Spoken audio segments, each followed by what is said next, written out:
Hello everyone, Niev here, and I have a new deck, which I have mentioned a little bit in the last few videos. I got this deck for Mother's Day actually, it was from myself. So this is the Witch's Tarot. It was my Mother's Day gift to myself. And yeah, so this is obviously not in order. Since I have spoken about this on my channel already. I've been using this deck. So this is by, actually, I don't know who it's by. Who is the creator? I think it's like Three Moons or whatever. Or that may be their oracle deck. Let's see, burningpaperhearts.com. Who is the creator? Let's see. Project by Chris Madsen. Okay, yes. And I actually have it in two piles here because these are the extra cards, and I will discuss those just a little bit later. Yes, so this deck is not in order. I have been using this deck. I used it for my nightly reader all of, not last week, but the week before. And yeah, I guess I'll just go ahead and flip through while I talk. This has been on my list for quite some time. Oh, I completely forgot. There is a nudity warning, big time nudity warning. I should have said that from the beginning. I totally forgot.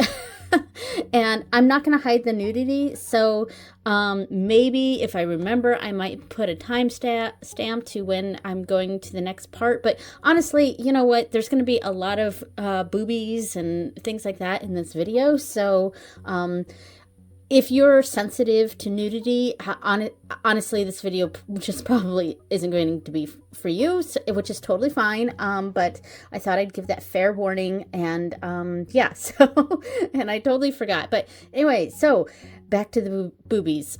All right. So yes, as you can see, there is nudity in this deck. I think it's very tastefully done. It does not feel sexual to me in the slightest bit.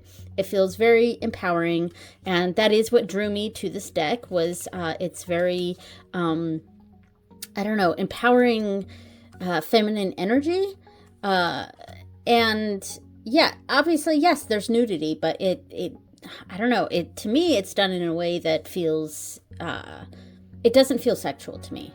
So yeah. Anyway, the cardstock itself is, it's thin-ish and very bendy, so it shuffles like a dream.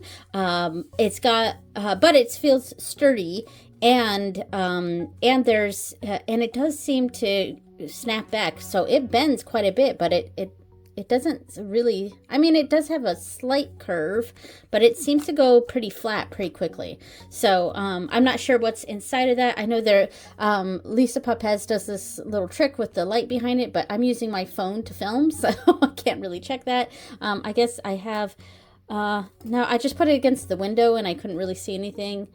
And I have little like twinkly lights. We can't see this, but let me actually move this up so we can see what I'm trying to do here. So let me grab one of these like lights here and see. I can't even see that through. It's an LED light and I'm not seeing that through. So I don't know what's inside this, but it is quite sturdy, but flexible, very flexible, but sturdy. And the coating itself, it feels like that rose petal finish.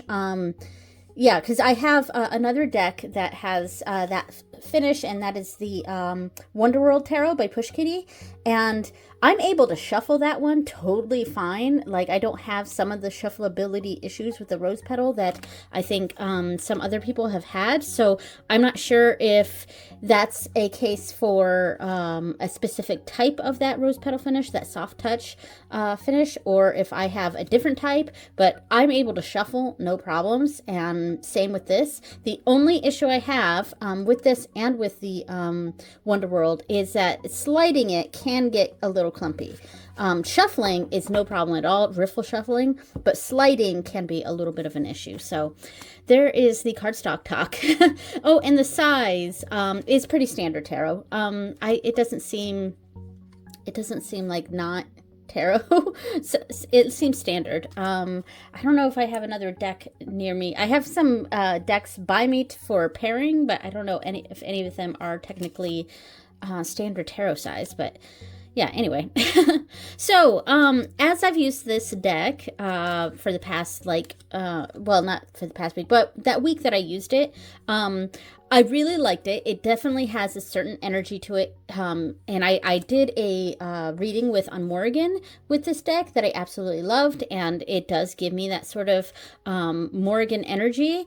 And I completely mean not, because some people like to associate the Morrigan with like sex and sexuality and things like that, and that is not what's attributed to on Morrigan. She's a warrior goddess, and and sovereignty and all of that. There's I think why a lot of people associate on Morrigan with sex and sex magic and sexuality, yada yada, is because there's one story in her tales, and that she meets up with Ondagda and they have sex, but they're mates though, so that's like one. Just because they have sex in a story doesn't mean they're a sex goddess, But anyway, a lot of people associate her with that. But yeah, anyway, but that is not my intention when I'm looking at this deck to use with on Morrigan. It just feels very empowering, and I wish I had a better word. See, and some of the soft pedal, it feels like there's two cards here, but there's not. There's only one card. But yeah, anyway, I really enjoyed my reading I did with on Morrigan with this deck, and the vibes felt right. It felt and it's not that I view on Morrigan as a dark goddess. That's a very modern interpretation, depending on what your definition of dark goddess is. I don't really see my deities in those sorts of aspects, but obviously, this deck does have a darker tone to it, and it's I don't know how else to describe that. I was just thinking that my camera wasn't focusing on this card, but that's because this picture itself is out of focus, which is intentional, I believe. But yeah, obviously this is a photography deck, and I believe this may be the only male presenting figure in this deck, and it's the Fool. Interesting.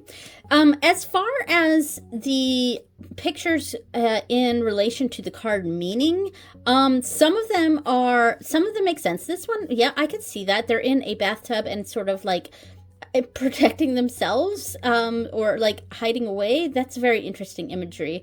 But then there's other cards that the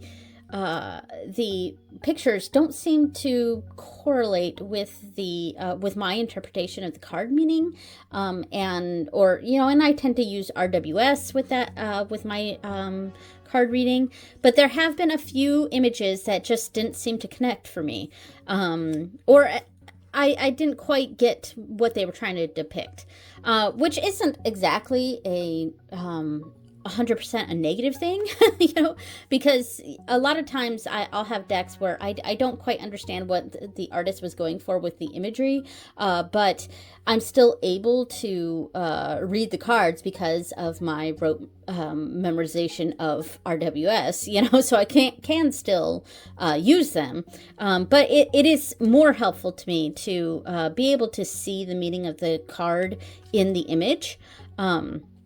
Yeah, so there were a couple that didn't quite make sense, and I thought I would look to the book. However, the book, here's the thing. The book is kind of where I want books to be, where they're not too wordy, and they don't, I don't need paragraphs and paragraphs, or more than a paragraph on the artwork, or about each card, unless it's a book about learning tarot or whatever. But when it's a book attached to a deck, I just want a few keywords, right? Maybe a sentence, If it's a specialty deck, then, I would like to know what the artist's intentions were with each image on that, I'm just going to flip through as I chat about that. But in general, I don't need a bunch of words. If I'm going to go into the book, it's going to be for a quick thing. It's not going to be to sit down and read. That's not the way I really like to read tarot. I want it to be a little quicker, and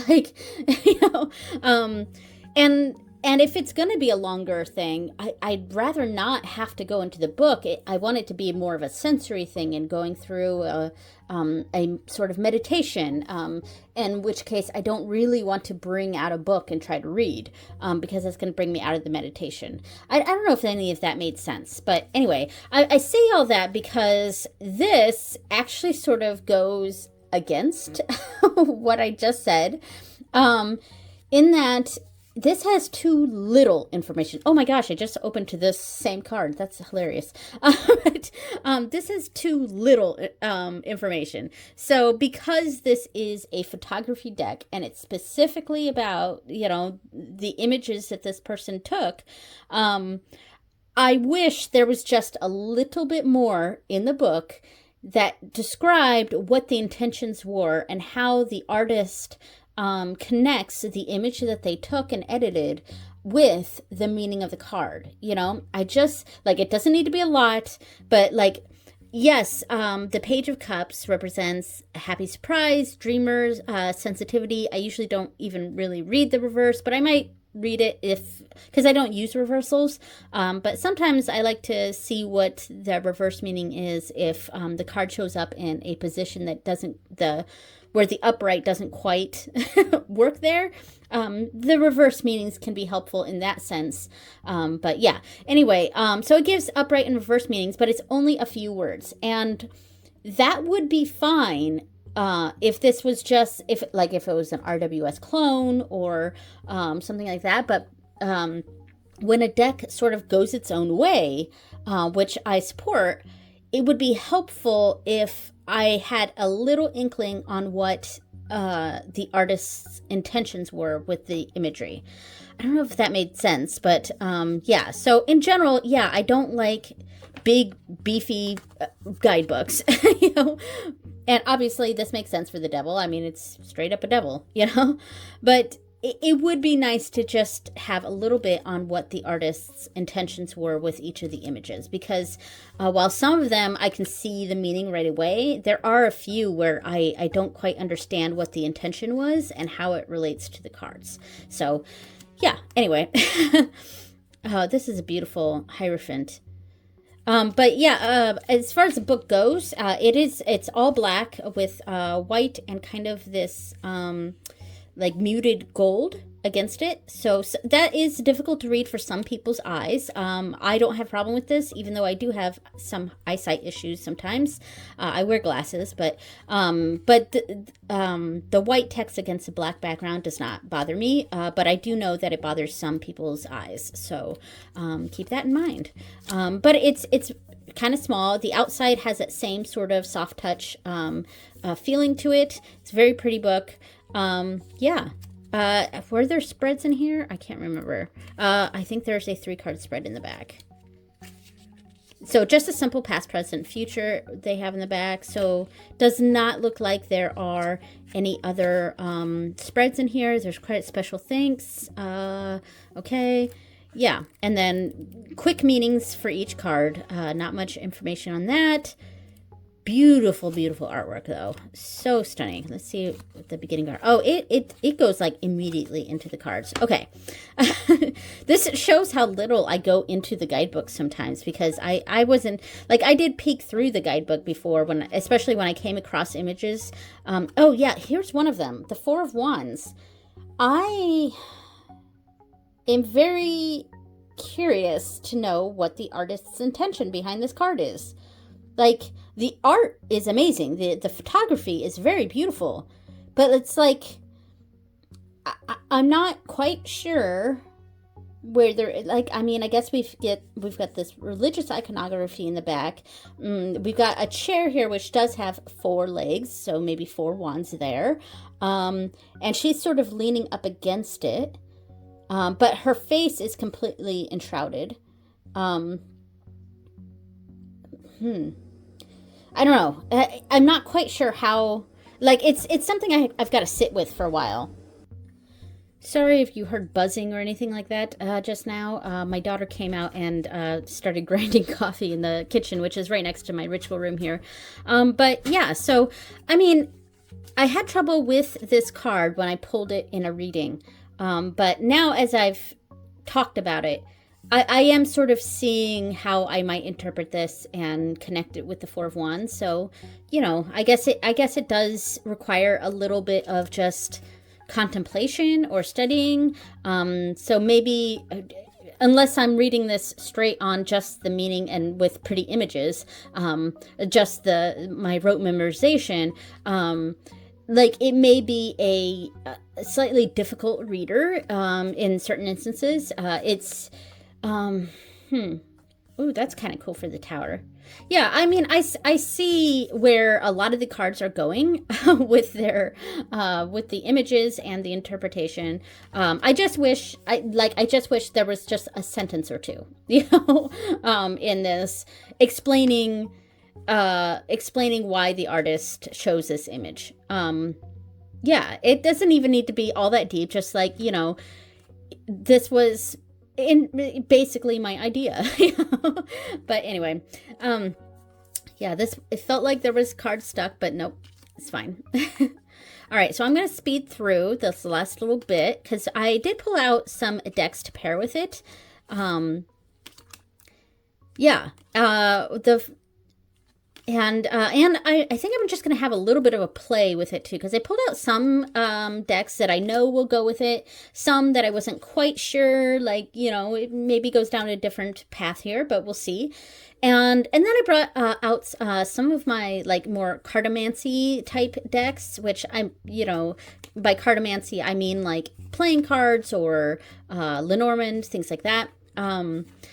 Yeah, so I just sort of see some combinations here. All right, so there's all of them. So as you can see, lots of boobies. So again, if that bothers you, then this may not be the video for you. But yeah, okay, so I'm gonna go ahead and shuffle this so you can see how it shuffles. Sorry if the mic sounds different. I'm trying to get under the camera to do this because I can't quite shuffle because I stand over the camera. So when I go to shuffle, I kind of have to move off to the side and get a little under, which can kind of sound weird. But anyway, so look at that bend. Oh, nice. Oh, so smooth. And you saw how much it bent like that. And there's no bow to this. So like individual cards, as you saw, did get a little bit of a bow, like, you know, but then it kind of like goes back to straight. You know? So yeah, I'm actually quite impressed with this cardstock. Because cardstock is such a tricky thing because you don't want to go too thick, and I feel like a lot of decks make the mistake of going with really thick cardstock with this idea that it's sturdy, you know, but I mean, I guess that could be fine for someone who doesn't riffle shuffle, and people have opinions on that. You know, should you riffle shuffle? Should you not? Blah blah blah. And look, I'm a riffle shuffler. I'm not going to change. Like the only times I don't riffle shuffle, well, I mean, my normal shuffling is riffle shuffling and then doing a little bit of overhand, but like straight overhand, it's not something I prefer because I'm not very good at it. My cards kind of fly everywhere when I do overhand. But see, it does clump a little bit doing it this way because of that soft touch coating. But, you know, so really thick cardstock, it might be good for people who just do overhand. But for me, I like to riffle. So I like cardstock that has a bit of a bend to it, as long as it's not flimsy. All right, so the first deck I'm going to pair with it is the deck that I actually used with on Morrigan, and it's also the deck that I used for my nightly reader, and that is the Urban Crow Oracle. I don't have the box because I actually made a bag for this, which I will be sharing in my next bag video, and that might be the next video after this. Anyway, I got a little bit of a scratchiness in my throat all of a sudden. So this one I can't shuffle riffling because it's a thicker cardstock. It's the mass market of this deck. I am going to have to pause and clear my throat. Okay, cleared my throat a little bit there. Yeah, so oops, I bumped in the camera trying to shuffle this. All right, so this combination went so well. Like, it went better than I was even expecting. Yeah, let me see if I can get it centered here in the video. Let me take off a chunk so it's even. This combination, like the mood is just right there. Like, yeah, the mood is right there. I'm really enjoying this deck, this combination.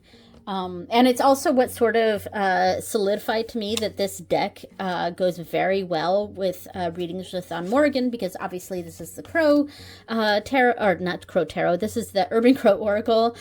So it's got we've got 10 of Swords and the 8 of Cups with release in the middle. Oh my God, look at that message. Yeah, I mean, that's perfect.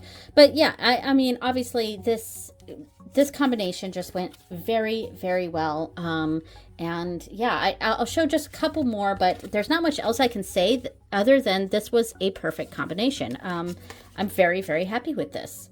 So one more. Fear. Let's see what that's going to be in between.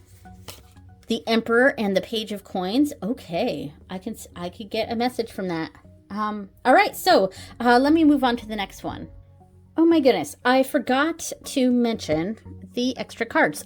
So before I go to the next pairing, I thought I'd bring out the extra cards. So I have them separate primarily because most of these I am not interested in having in my deck.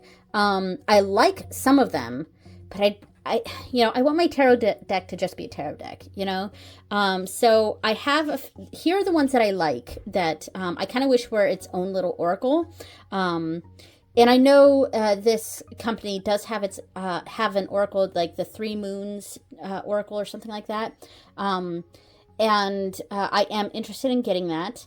But I kind of wish these cards were part of that deck. So we have Coven, which I like. Let's see if it's focused. There we go. We've got Coven. We have Ritual Magic. I also like that one. Burn at the Stake. Love that.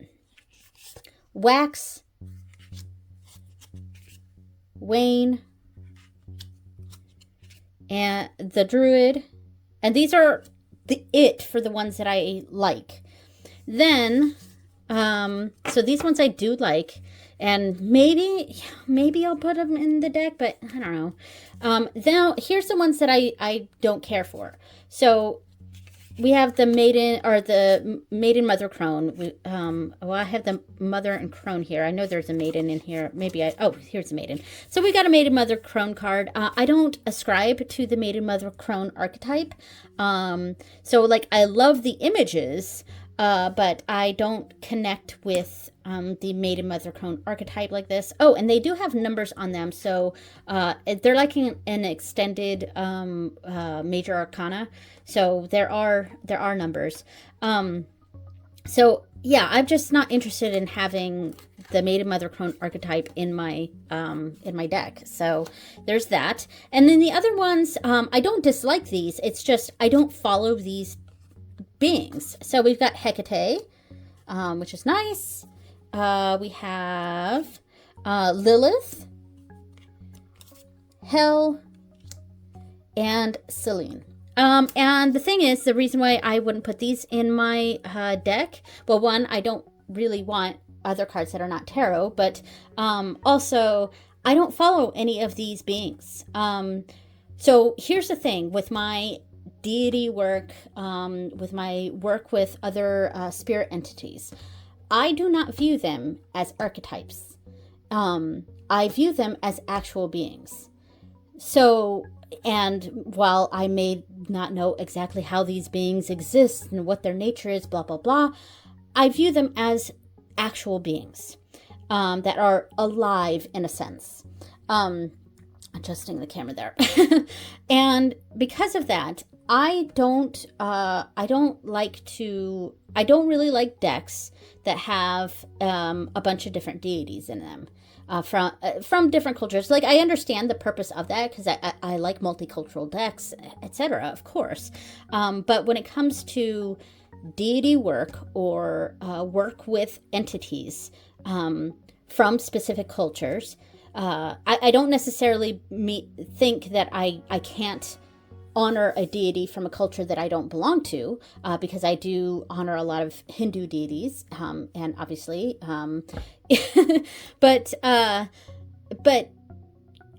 I feel that, like, for me, and maybe this is a little bit of a rant. This isn't really a rant. This is just more describing my perspective, I guess, because it's not a judgment on others. It's just my perspective on it. If I'm gonna have deities in a stack of cards, I feel like I'm calling upon that deity or evoking that deity's energies or working with that deity, but I haven't done the work needed to form a relationship with that deity before I've gotten to that point. Does that make sense? And so for me, it feels, for me to have these beings in my deck when I don't follow any of them, I would feel like I'm being disrespectful to these beings. And that's just my point of view. I'm not saying, other people can't do the same, because other people see deities and stuff as like archetypes, as not actual beings. That's not how I view deities. So yeah, anyway, so that's the reason why I wouldn't have any of the deity cards in there, and I wouldn't have the Maiden Mother Crone. I just don't ascribe to the Maiden Mother Crone archetype, and I view these as actual beings. So, and I don't have the relationship with these beings to feel comfortable with calling upon them in my readings and workings and stuff. So anyway, let's go back to our regularly scheduled programming and pull out the next deck. So I pulled out the Memento Mori, and in fact, this was my first instinct on what deck I wanted to use with the Witch's Tarot. But I didn't. I'm just gonna pull out a little bit because this is it's a thick deck. Yeah. Anyway. So this was my first inkling. I was like, oh, it's going to look great with this. And it does. Like, I love the way this looks. I think this looks fantastic. But then I was called to sort of use the Urban Crow with it, which I'm so glad I did, because I think the Urban Crow actually goes better. It's got a slightly different vibe. This feels more folk magic-y, of course. But it does sort of tap into the darker aspects, or the more macabre aspects of the Witch's Tarot. So obviously it goes great. I'm not going to do too much because, these cards are a little samey, I guess. So once you've seen a few, you've seen them all, basically. So I think this goes very well with this deck. So not much more I'm going to show of that. But I will say I just finished making a bag for this deck and a matching altar cloth / tarot cloth, and it's the second tarot cloth I've made, or altar cloth, and I will be showcasing both of those in my latest bags video, which, like I said, I think is going to be the next one after this, unless I decide to do a surprise one, because there was another tarot tag I saw that I might actually do an extra video. But anyway, and I'm thinking of making more of the tarot cloths / altar cloths to sell on my Etsy. So yeah, stay tuned for that. And there we go. So that was the Memento Mori. I think it goes perfectly. Really awesome. I do still like the Urban Crow with it a little bit more, just because it really gave that Morrigan vibe. But yeah, anyway.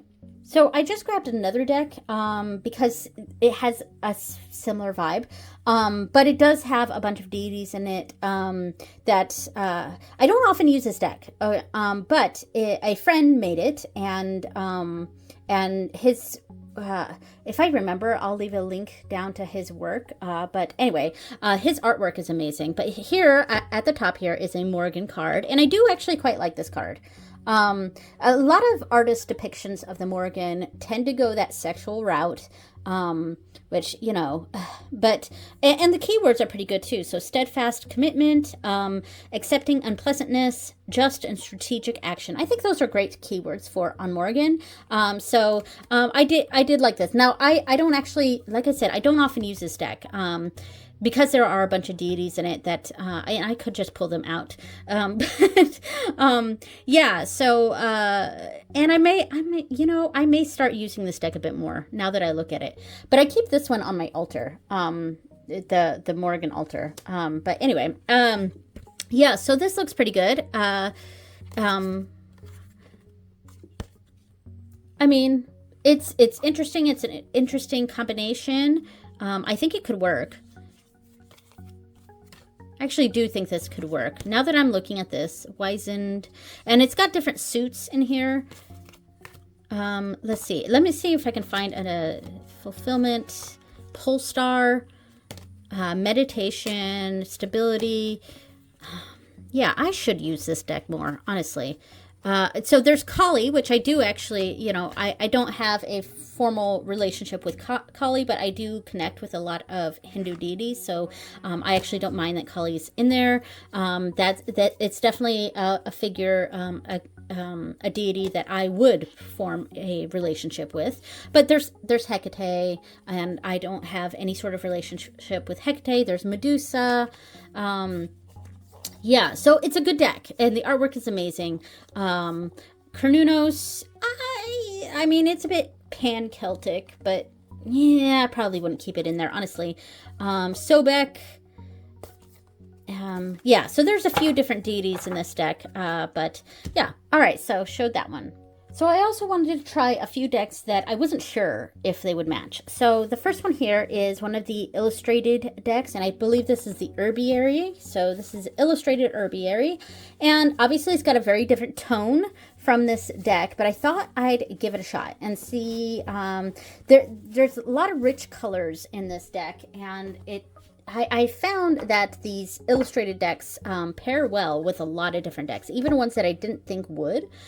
So what do we think of this?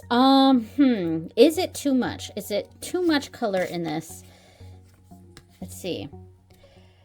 I'm trying to get a feeling for this. Tough love between the 10 of coins and the 3 of wands. I'm not getting that there. I mean, I guess I could force a meaning, but then we've got, let's see, ways of water between the moon and the 9 of cups. That works. I mean, we've got a watery, the moon here, and then we've got a cups card, so that kind of works. Okay, that could work.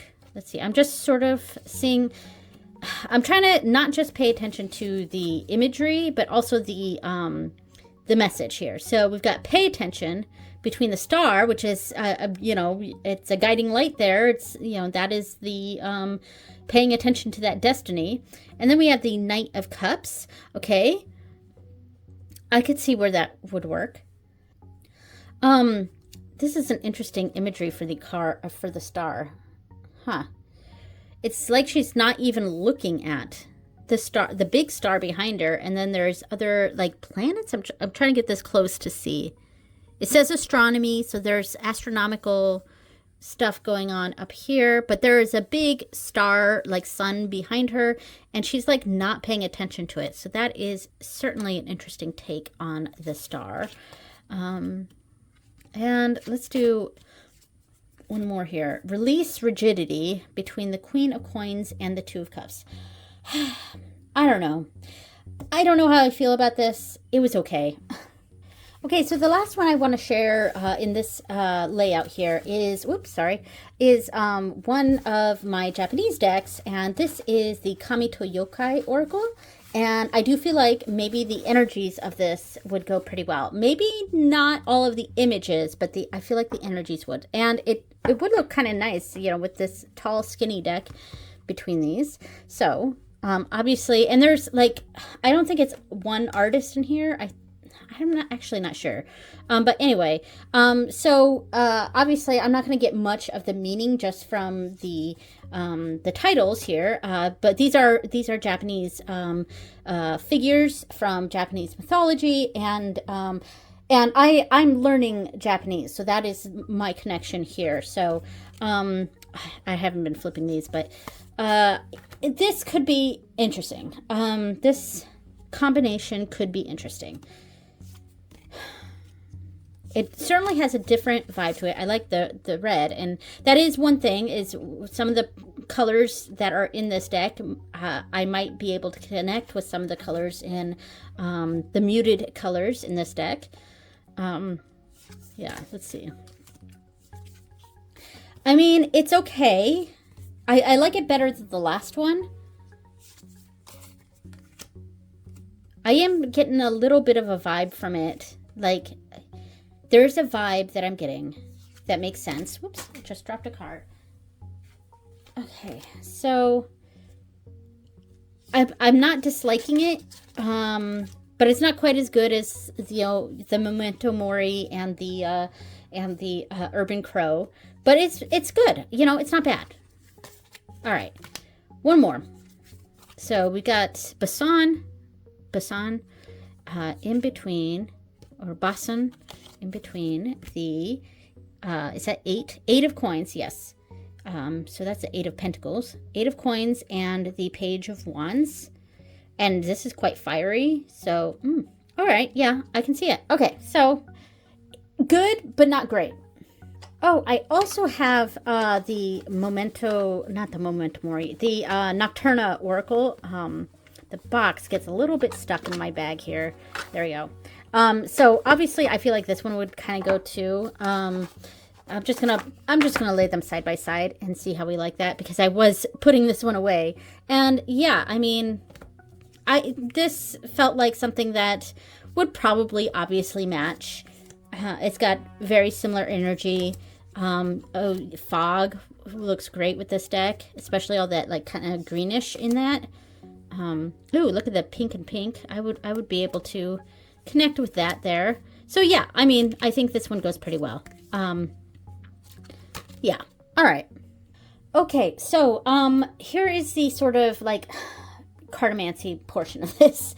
Just kind of playing around, but here's the thing. So lately I've been kind of going down a rabbit hole of playing card divination and geomancy and things like that. And as we do in the pagan, witchy, occult, you know, tarotist communities, we kind of latch on to different forms of divination and sort of go down rabbit holes. So I have a few different playing card decks that I have set aside specifically for divination purposes, and one of them is this bear deck. Oh, I almost dropped it. One of them is this bear deck called Into the Wild. I think I have shown this on my channel before, but I got this at some lodge, or I think we went up to Kittery, Maine, and this was at the Trading Post or something, and I saw a bear deck, and one of the main things I was looking for was a deck that didn't just have a themed back, but also had themed fronts, and this deck does, and it's very cute. There are jokers in here, so I just usually pull those to the side, but I mean, it's very, very pretty. All right, just had to pause again because this time my husband came out and zhuzhed coffee. But yeah, so anyway, this deck obviously has beautiful bear art on the cards themselves. No idea who the artist is. I don't even know if it says on here. It's just some company. Let's see, River's Edge Products. Yeah, so I have no idea. You know. For all I know, this could be AI, and I actually don't know. But anyway, but so like here is they're not every single design is not unique. Like all of the nines look like this. All of the threes look, well, here's an example. All of the threes have the same image. All of the tens have the same image. There's another three. So yeah, I mean, you know, so it's definitely got its repetitive nature to it, but I actually don't mind this, and I actually like really love this one. I have a few other playing card decks that I specifically use for divination, and this happens to be one of them. But I pulled this one out because I kind of like it with this deck because of the, you know, kind of earthy brown nature of it. So yeah, so one of the things one of the recent ways I've been learning how to do playing card divination, because it's not a set system. It's not like tarot or Lenormand where yeah, people have their own individual ways of doing it, but ultimately there is a standard. With playing cards, it's kind of all over the place. Yeah, so anyway, but I've been watching some of Anna Cortez's videos, and well, I don't agree with the way she does the interpretations. I love some of her spreads or ways of pulling the cards for playing cards. So one of the ways she was doing it was like a calendar spread, which I'm not going to go too much into in this video because this video is about the Witch's Tarot. But, you know, I am also just playing here, but so bear with me. And I really, really like her calendar spread and how it connects with geomancy. So basically, you know, each 4 cards is one lunar month, and that makes its way through the deck. So we can find a certain moment in time with this, like that, and then pull 4 cards for the answer there. So like whatever. I'm not explaining how to do the spread in this video. I'm just showing like what I was kind of doing with combining with the playing cards. So we've got our reading here. It answers a question. You know, we've got a question. This is what answers it. And we've got the 4 cards, which you can connect with genealogy. This the first row, second row, third row, fourth row are not genealogy. I am a genealogist, and that's funny. But geomancy. But anyway, yeah, so we get the answer there. And one of the things that I was doing was I was also combining it with like a Lenormand style deck or some sort of tableau style deck. And in this case, I have the Mildred Payne, which is not a Lenormand, but I read it like a Lenormand in that I use a tableau style with the Mildred Payne. So we've got the answer to the question, and then this kind of had more information. You know, more information with a simple 9-card box. Of course, this is an example. I'm not doing any actual reading here. Here we go. And then one of the things I'd kind of been doing was combining it with either an oracle, like pulling one oracle card, or pulling a couple of tarot cards for maybe do this, don't do this advice. You know, I think that's something Kelly from The Truth and Story does. Do this, don't do that, and then advice. And I'm totally out of frame. I'll just tilt the camera so we can see. There we go. Yeah, so this sort of layout I've actually really enjoyed. And I like the way these decks look with the Witch's Tarot. So that was one like cartomancy style combination I was doing with the Witch's Tarot. And then, like I said, from there, I could also further do a reading on the geomancy of these, you know, and having odds and evens, and then spades and blacks and reds representing, you know, the 1 dot or 2 dots, etc. But this video is not about geomancy or playing cards. I just thought I'd bring it out. One of the other decks I pulled out which is a bit on the cardomantic side of things is the Calic cards, and I feel like the art on this would match pretty well with the Witch's Tarot. It's kind of got this Victorian vibe to it. Some of it's very wintry. I mean, because these are speaking of a calendar again, this is basically a calendar. It is 52 cards, and it's the 52 weeks of the year, so very similar to the playing card divination. So like just laying out a little, let's do a 6 card, a little 6 card reading here. We won't do a full 9 card. We'll just do a 6 card.